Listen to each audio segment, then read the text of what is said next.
Welcome to the LBC Money YouTube interview.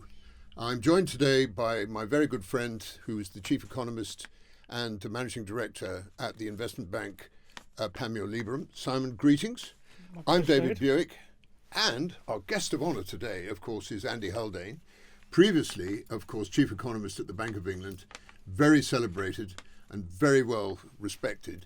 And now currently the chief executive, I think for about the last 3 years, Andy, at the Royal Society for Arts. Welcome. Thank you, David. Thank you, Simon, for having me back. Now, we've got to start off with an old rabbit, I'm afraid, because there's not really much else we can do with it. And I'm going to say Labour started off with a massive majority of 165.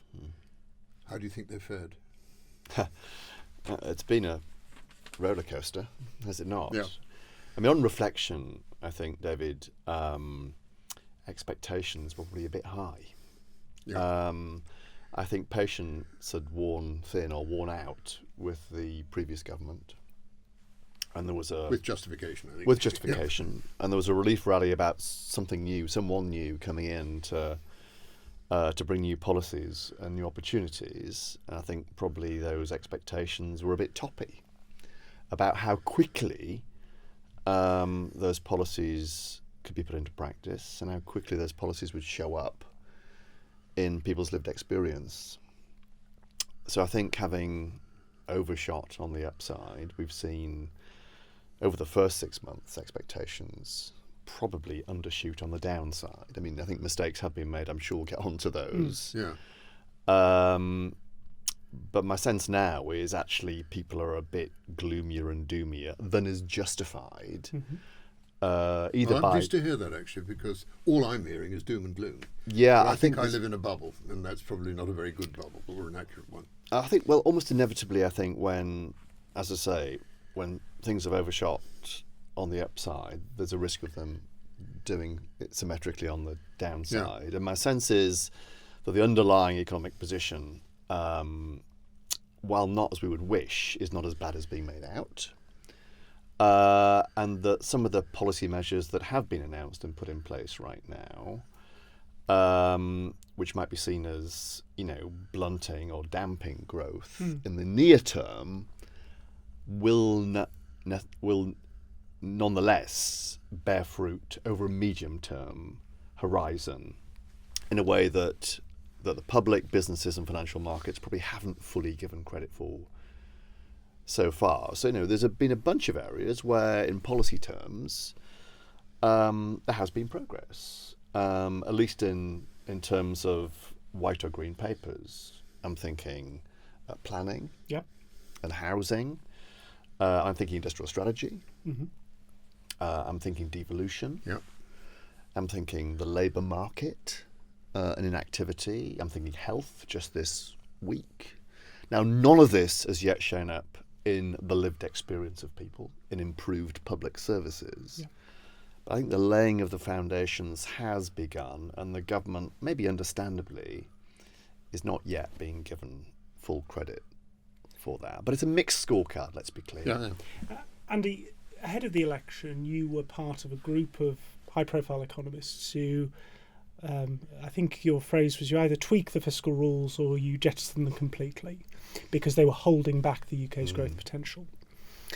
Have events in the last few days, weeks, months in global bond markets, and I do think it's important, I think you share this view, that most of the movement higher in yields on several sovereign debt markets are the result of global factors. Has that changed your judgment on whether the UK can absorb the scale of borrowing that was unveiled at the October budget? Yeah. Well, it has been telling and worrying what we've seen in government bond markets generally, and in UK gilt markets in particular. Not great in the US either, Andy. Not great in the US either, no. I mean, some of this is generalised, but there's a UK-specific overlay to it, as best we can tell, with yields, north of 5. And that's been playing out over a number of months now. In terms of what that means for the fiscal stance and fiscal rules, absolutely that fragility in global bond markets underlines the importance of having those rules. As you know, Sam, as we discussed last time, I had misgivings about the design of those rules. Yes. Not their existence, No. but about their design. Yeah. And we saw some improvement in their design in the last budget. Yep. And the new rules recognise some, I'll come back to some, of the assets that government create when they invest. And that was, I'd say, half a step forward. A full step forward would have been to recognise all of the assets, particularly the illiquid assets, the non-financial assets, the really important ones actually for medium-term growth. That would have been a better step for growth, and therefore for me a better step for global bond markets as well. Is there a pathway to that? I think there is a pathway to that. I'm not sure we're on it just at the moment. I would have thought the level of communication from the Chancellor particularly has probably fallen short, because you've elucidated in the course of the last 3 minutes a very clear idea that, progress is being made. I don't get that message when I listen to a government minister, and what you've said makes a hell of a lot of sense to me, but I haven't really heard it loud and clear. Simon? Well, so I do think there's a risk of it being drowned out because we have a very partisan commentariat, both on sort of social media, on podcasts, or on mainstream media. And therefore some of the good stuff that's been done in terms of NISTA, so this is the organisation to try and drive value for money in public sector projects, some of the mandates towards regulators to pursue more of a balance of, we talked about risk in the last podcast and the importance of risk. It shouldn't be a dirty word. But I do think, to your point on communication, first of all, it's been slightly drowned out, and also, and I'd like to get Andy's view on this, is putting your, I was going to say your old economist hat, you're still an economist, but economists differ on the importance of sentiment, vibes, animal spirits. Right. But there was definitely, I think, post-election, a communication from government that really put a real dampener on expectation. Do you think that was a little bit self-defeating? Yes. Right. Having left such a big gap, I think the largest ever gap between the calling of the election and the first budget. Way too long. Probably too long. Unnecessarily long, I think. I understand the desire to fill some of the space with something. What filled the space, of course, was the black hole. That struck me as the wrong thing to fill the space, because it's in the nature of black holes, of course, that they absorb all heat and light. And that announcement plainly did. Not just among businesses, actually, but among consumers too. It's one thing to identify a hole, but if you are to provide confidence, you need to fill it. Otherwise, it just sits there. Absorbing light, and that has plainly happened to confidence. That was the first leg down, and then when the budget finally did come, that too was a bit of a shock to the senses, and has caused a further leg down in sentiment, in particular among businesses. Now, I actually think, and I think the government's now acknowledged that it overdid the gloom around the black hole. I also think that the communication around the budget itself wasn't as footsure as it might have been in terms of switching the narrative towards growth, beginning to build confidence. Yes, there were things in there that were going to sting, that were going to bruise, business in particular, the NICS increase, the national living wage announcements, the Employment Rights Bill. But not enough emphasis was placed on the purpose behind those tax rises. That was to fund three big things, at least three big things. One was more money for health. Second, education, more money for education. And third, the extra £100 billion of investment over 5 years. As the non, how can I put it, economist in this room, I'm going to ask you a naive question. Because my attitude is that the two things that ring in my ears when we last all three met was growth and risk, and which I thought was very important. I thought Chancellor Reeves had a classic opportunity when she was round with her bagel and smoked sandwiches all the way around the city of London. Did a cracking job. I mean, what came back to me from various people was very positive. And what I haven't seen is there's two ways of getting the economy going or paying for public services. One is you borrow, and the other is taxation. And as far as I'm concerned, you have to take a risk by giving industry, business and commerce the opportunity to take that risk. I don't think she did it. Or is that not fair? No, I think I do think a different sort of story around the budget could have been told, which is a much more pro-business, pro-growth story. Yeah. It would be, what is the single biggest brake on businesses growing right now? It's the inability to attract the right staff with the right skills. That speaks to education and health. Where was more money being spent? Education and health. What you're saying, they weren't joining that up. I think not enough was done to say, yes, this comes at some cost. Yeah. But the greater good here is one that will support businesses, support their business growth, and therefore support economic growth in the wider country. That's a story that could have been told. And that's the extra investment which the tweaking of fiscal rules enabled. Yep. That was very much drowned out in the din of kind of what's to become of us. Yeah. Can I ask what your members and you think about efforts to get, there's north of 9 million working age people in the UK according to the labour market data, and the labour market data is a little bit questionable. We think it's that kind of level. Efforts to get those people back engaged with the workforce, because if you're thinking from a growth standpoint, what is the, I was going to say the easiest, but it's certainly the short of pulling big capital project levers or short of pulling the migration lever, it's the most obvious way to bring productivity back to the economy.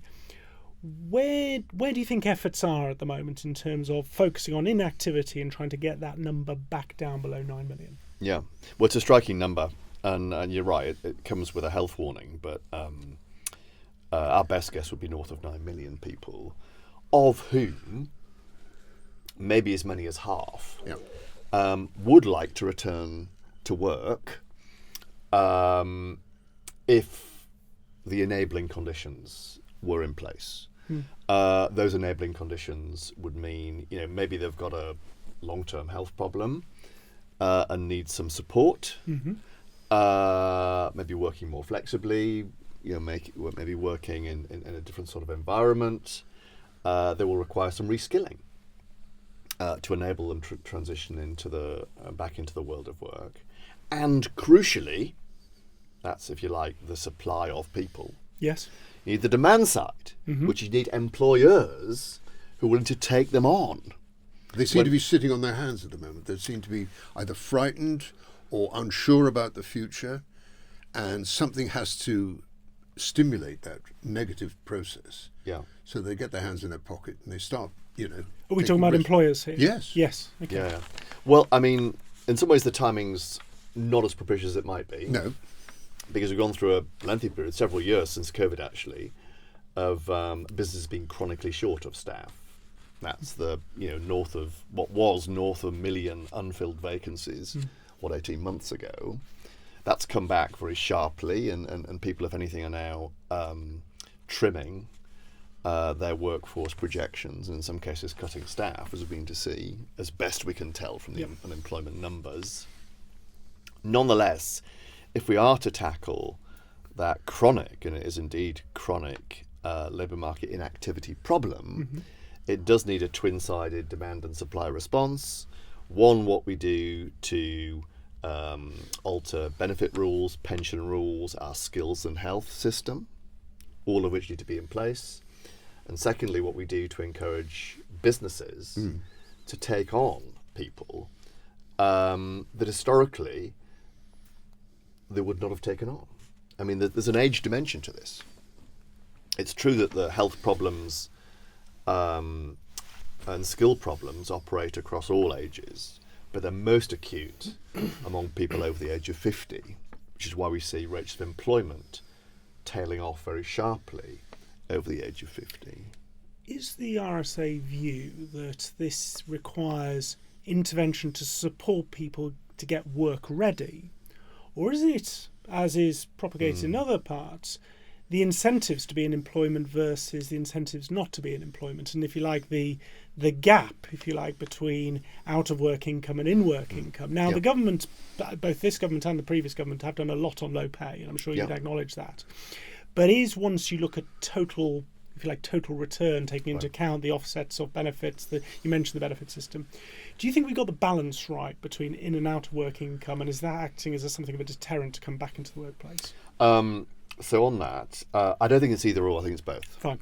Okay. So I think it is the case that the current set of incentives created by a benefit system means that it may well even be financially beneficial to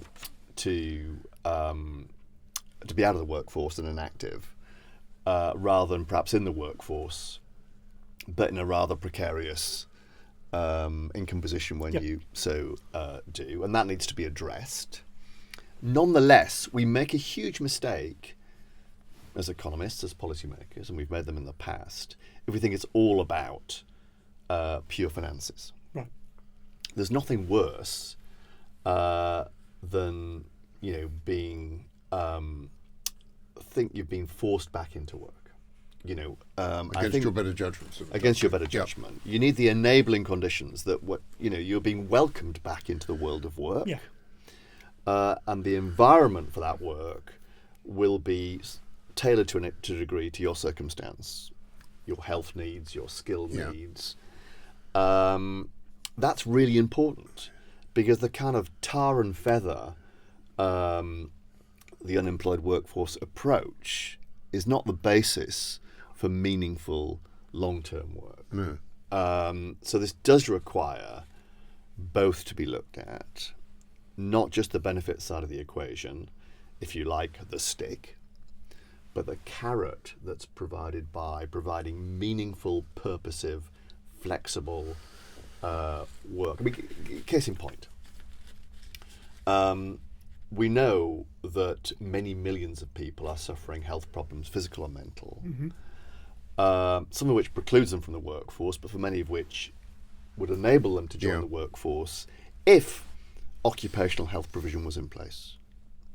It is in place for big employers, but of course the vast majority of people are employed by small and medium-sized employers who tend not to offer... And that's the real growth area as well, potentially, isn't it? Prospectively, so looking at, how do we enable more comprehensive provision of occupational health in the workplace, perhaps through pooled provisions for small companies, is just a sort of enabling measure we need as a carrot alongside the stick of perhaps tightening up those benefit rules to make the finances stick. One of the beneficiaries, I think, could be to what I think is a very cogent plan that you've explained is investments. And my concern at the moment is that we aren't attracting, despite Prime Minister Starmer saying that they've attracted 60-odd billion pounds to various projects, green projects and other things around the country.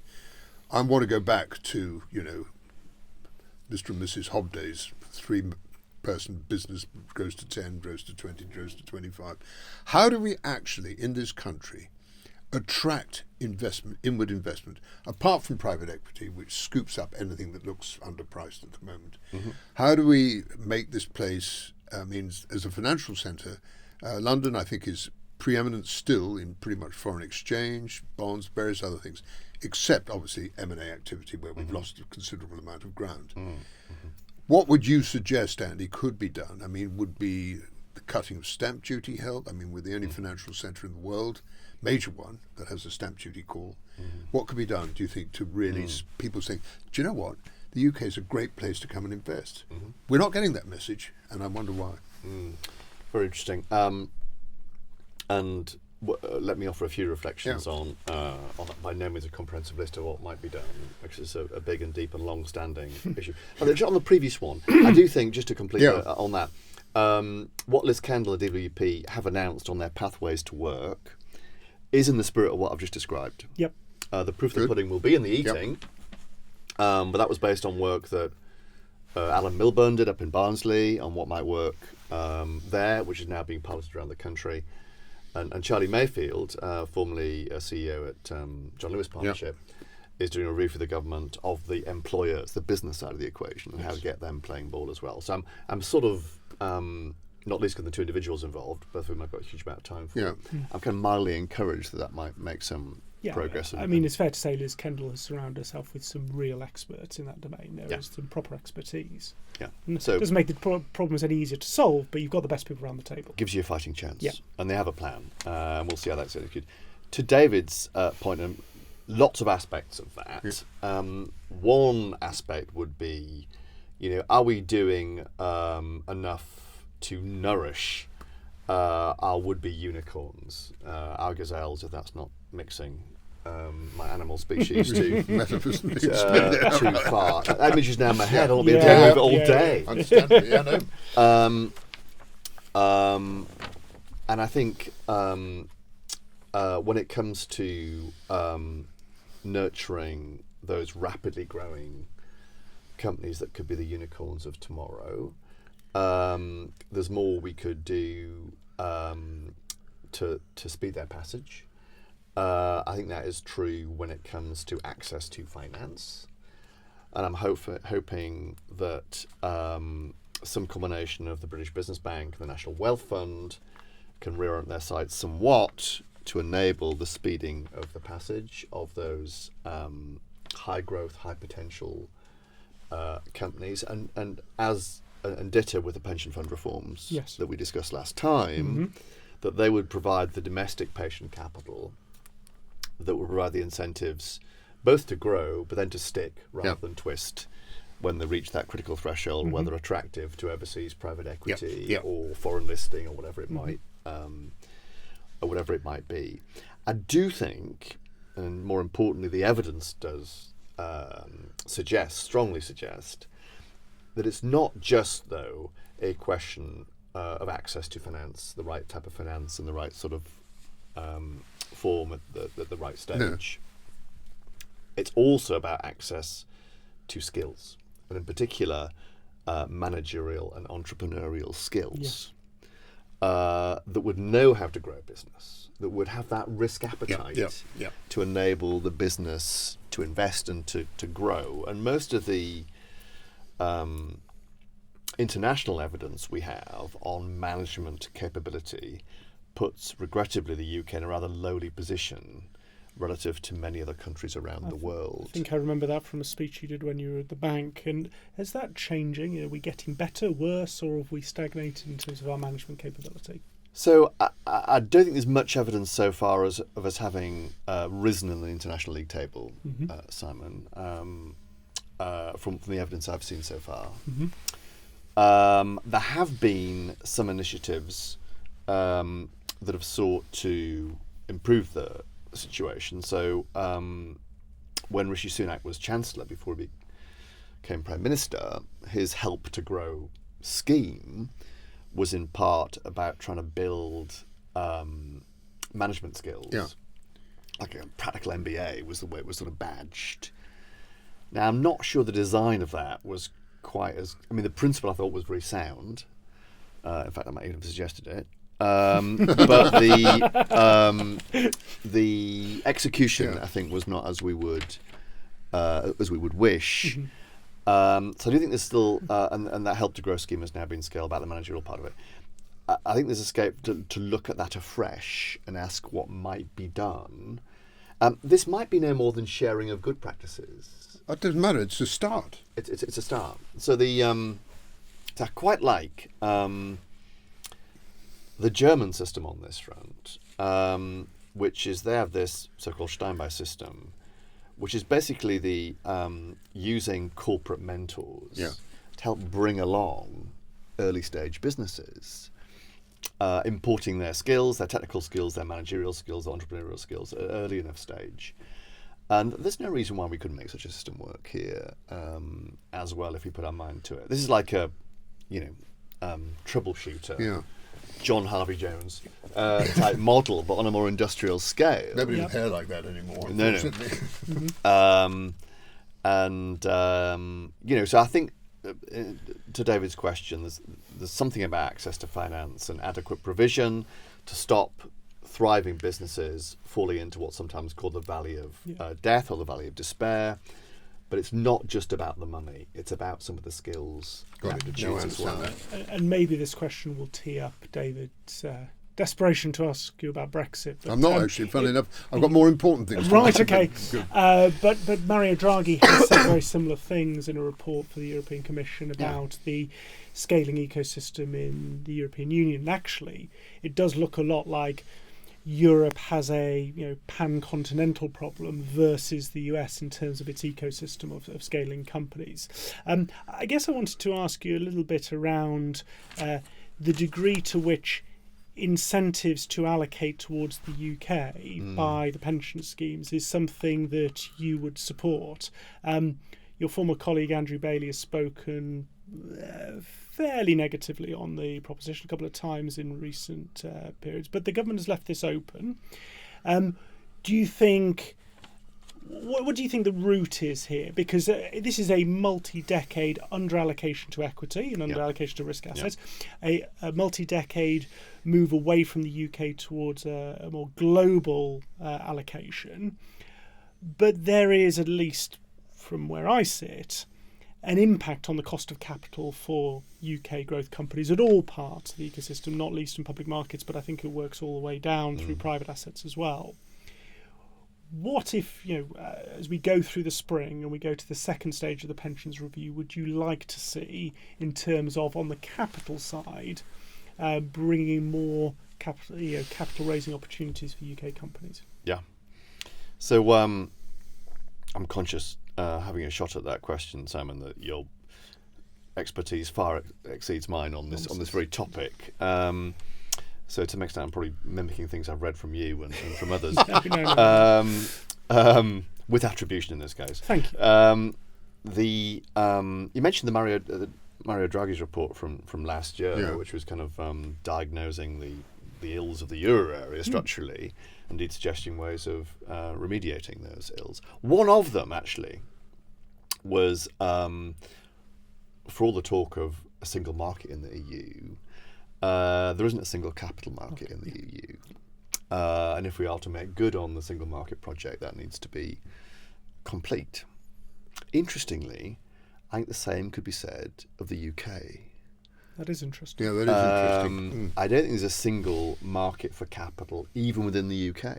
And indeed, all the evidence suggests that to be the case, that some very nice work, very important work, I'd say, done by Philip McCann up in Manchester and colleagues, looking at effectively the risk premium that attaches to assets or to projects in different parts of the UK, and making the point that you take two otherwise identical, as best we can tell, projects or assets, and it will cost you perhaps 2 or 3 percentage points more to fund them in Barnsley versus funding them in Battersea. Crazy.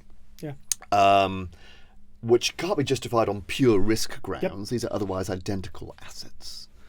And that's a sense in which, that's not a single market for capital, even in the UK, even with a single currency that's been with us forever. And I do think, now turning to your question, Simon, that pension fund capital, that huge pot, many trillions, only fractions of which go towards domestic assets, equity assets, and in particular domestic equity assets beyond the Golden Triangle of London, Oxford, and Cambridge. And therefore, some of the proposals in the consultation document that was put out to accompany the Chancellor's Mansion House speech were directionally very sensible in terms of completing the job on the pooling of local government pension scheme assets. I think there's an open question about whether that goes far enough in having those assets distributed to some of the higher return higher risk parts of the UK. That's for me an open question that needs looking at as a matter of design. And then, of course, there's some of the self-same questions that applies to the pot of private monies, and how might that best be put to work. To some extent, this is a market that needs a nudge. There is a market that needs a nudge. Yeah. An initial catalyst. Initial catalyst, because one of the reasons, for those fatter risk premium on assets outside of the Golden Triangle is a pure numbers game. Yeah. Right? Yeah. So, if there are, in Battersea, there are probably 50 projects, and if you invest in all of them, that spreads your risk across Battersea. That is not true in Barnsley. At the moment, there's probably one or two things in Barnsley. I mean, I find this fascinating, and can I just develop a variation on a theme here? I mean, you spent a few months between leaving the Bank of England and becoming Chief Executive of the Royal Society, working with Michael Gove on Levelling Up, which must have been in a way fascinating. I've heard that you made a massive contribution.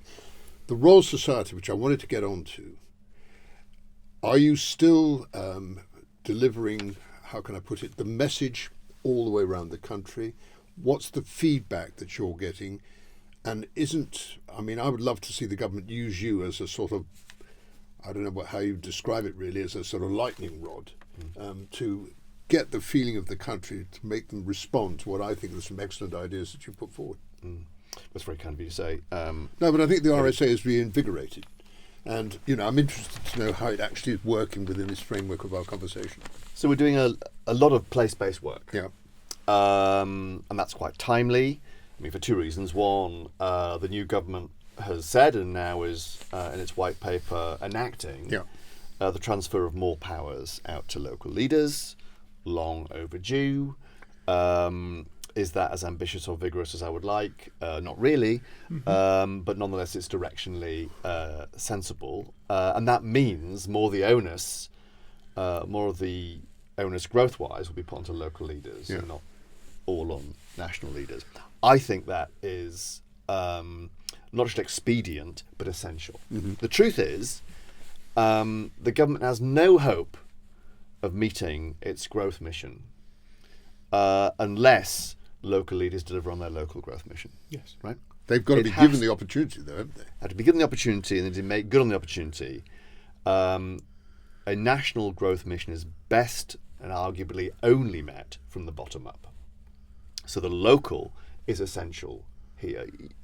Any hope we could lift our national spirits by purely focusing, say, on that Golden Triangle is totally fanciful as a matter of pure arithmetic. That's not that's the numbers, which just isn't possible.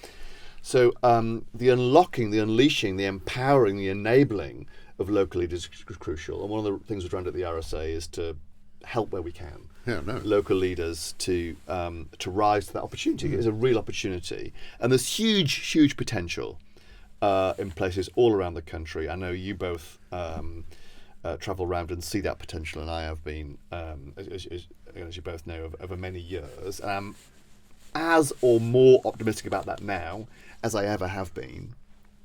But, and there is a but,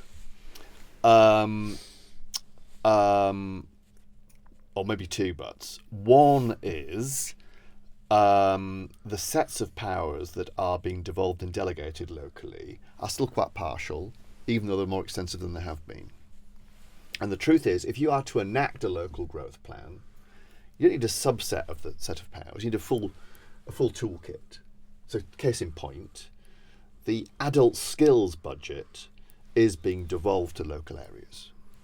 Thumbs up, because without adult skills, you will not meet your local growth plan. But, this is the bad news, the education budget is not being delegated to the local level. So there's no join-up between education and skills in a way that would enable, I think, and that's true across a great many dimensions. So I think when it comes to powers, we have half a loaf.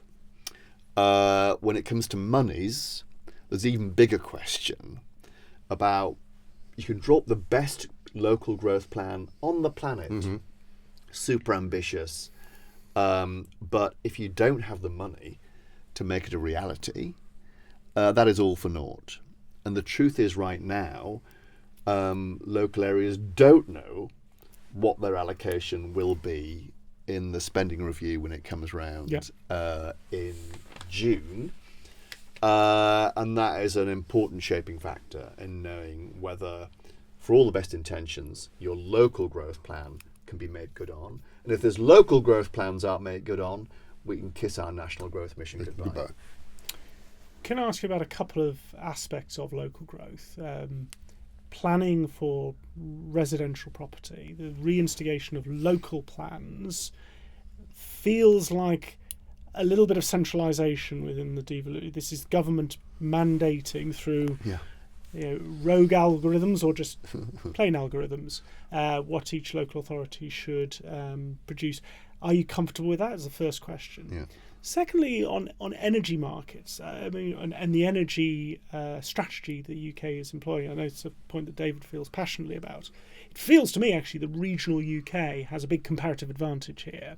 It has the capacity, it has a lot of the embedded infrastructure required because of its industrial heritage to do a lot of this stuff. Yeah. And the future economy, rather than being less energy hungry, feels actually far more energy hungry in terms of AI, data centres, but also the electrification of the economy. Where does that fit in? Are we at risk a little bit of over-intellectualising regional growth? And actually, a lot of it comes down to energy and the ability to be, rather than the most expensive, as we are in the developed economy, provider of industrial energy, move quickly to be one of the cheapest as part of reinvigorating growth. Two massive issues there. Sorry, yes. Let me have a little go. I can't profess to be remotely be an expert on either, but I'll offer a couple of quick reflections on both bits. On planning, the kind of the one exception, historical exception, to the rule that the UK is being over-centralised has been in regards to planning. Arguably, that's been too localised. Yes. So some redressing of the balance on that, I think, makes absolute sense. You're comfortable with that ideologically? I am. I think I'm more comfortable if the centralisation is in the form of a local mayor running a combined authority than I am this being remitted back to Whitehall for approval. Yep. And the DEVA white paper to speak to that being the mechanism. Now that will make it, in some ways, that still makes it hard for the local mayor, who is having to, keep sweet his local leaders and having to occasionally override them. But, I think we are moving rightly and in some ways not before time to a world of more active spatial planning. Right. Zoning. Yep. And that's not just about houses, because houses are only, of course, part of the equation. It's ensuring at the same time you're building enough transport mechanisms, schools, GP surgeries, shops, parks, sports facilities, to make it not just a house but a community.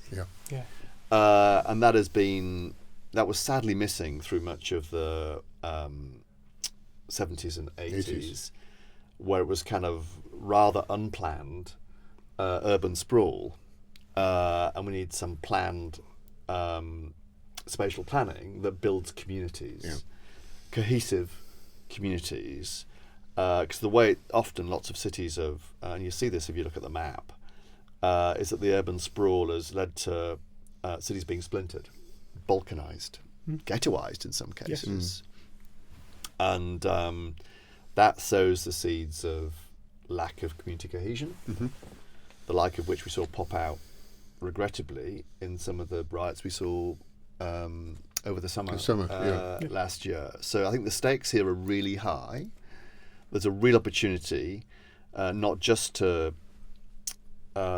make for a more permissive planning regime, but to have that as part of a much more enlightened approach to city planning, to urban planning, to improve people's communities, as well as building more houses for them to live to. I mean, the only thing I'd say about other thing I'd say about that is planning as a blocker, and therefore improving planning as an enabler. Yeah. But it's not the only blocker or barrier Sure. to getting stuff built. You have the best planning regime in the world, but if you lack brickies, sparkies, Sparkies, Like skills again, plumbers, doesn't it? Yeah. surveyors, Yeah. planners, which we do across all those fronts. In thousands, yeah. You won't build 1.5 billion houses, and that's as much. On energy, I can't much improve on your diagnosis, to be honest. I can't improve on your diagnosis, Simon, there. We are rich in critical minerals, but we do wind and wave quite well. So we may as well lean into our natural asset. We have the biggest, world's biggest wind farm. But in a just off the coast way, from Yes, on the Hornsey football project. team. Yes. Thank you. Which has huge potential to move us to a position that's closer to not just energy self-sufficiency, but with a strongly green hue and at prospectively lower cost if we invest at scale, which is the plan. I'm actually we're doing a bit of work on this. I'm very optimistic about that east coast of the UK. Good. I mean, when people talk about levelling up, Yeah. it's often about north versus south. Yeah. But actually, there's as much Coastal divide, regions and urban. Yeah. coastal and urban, but also east versus west. Yes. Yeah. Right? The west has fared less well. The east has fared less well yeah. Yes. overall. But there are some natural assets there that we haven't really thought about and has joined up a way. One is, offshore, off the east coast there, is a massive repository of renewable energy, wind and wave, which is now being harnessed. That's offshore. We have on the coast a network of ports running down that east coast that were once great ports. Hull is one of them. It is. But Very add much to so, that, yeah. Newcastle, Sunderland, Grimsby even down there. exactly. Yeah. Right down, arguably, to the Thames free ports. And we also have a spine of energy offshore. We have a spine of ports which don't actually operate in a very joined up way, but could on the coast. And then inshore, we have the East Coast Main Line, Yes. a railway spine. Yeah. Thinking about those three spines running north-south down the east coast in a kind of joined up way could unlock huge potential. Now you need to develop that a bit. You need to build the supply chains to make that a reality, including grid access. But all that's doable. And among the reasons I'm optimistic about UK growth is because we could make a reality of that. Absolutely. Put our Good. mind to it. Yeah. All good things, I'm afraid, folks, have to come to an end. But I have to ask you one slightly controversial question. Oh, gracious. No, it's not a serious one. The Trump regime coming over the hill. I hear very good noises from a friend of mine who knows Warren Stevens, who's going to be the new US ambassador to this country, who is an Anglophile. Right. And our trade balance with the United States is pretty good. I don't think we're going to have the same trouble with President Trump that perhaps other parts of the world. How do you see it, Andy? Well, you're almost certainly better placed to judge than me, David. I hope that optimism is warranted. I think, as happened with Trump 1, there's at the point he was, the election results became clear, there was in some quarters, an outpouring of horror and grief. Yeah. Mm-hmm. Some of it within our clan of economists saying, if he does this to tariffs, if he deports all those Mexicans, that will create a US growth and arguably create a world growth. And that was probably an exaggerated initial knee-jerk response. Mm-hmm. One, because he might not make, there's the fire and the fury, and there's the reality. Mm-hmm. Of course, this is not a person who would want to create a US growth at any cost. Of course he wouldn't. So there's the positioning aspect of that. But there's also that there are some things he plans to do, and we'll see if he whether he makes it on them, that would plainly be growth and supply side positive. Yes. Yeah. Including on regulation, Yeah. although that could go too far, we will see.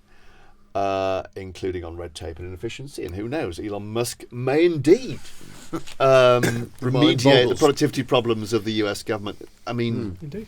I wouldn't write that off as being a No. zero No, probability it'd thing be very at silly all. to do that. Yeah. Mm-hmm. And then there's prospective tax cuts and the like, and they would nudge in the other direction. So I think it's a much more nuanced picture. Mm-hmm. When it comes to our role within this, I would hope, given that special relationship, I think both Elon Musk and Trump do have UK grandparents, don't they? Yeah, Yep. they do. Yep. That there's a deal to be done. He's a man that likes doing deals. Well, that's what I'm hoping. Deals to be done.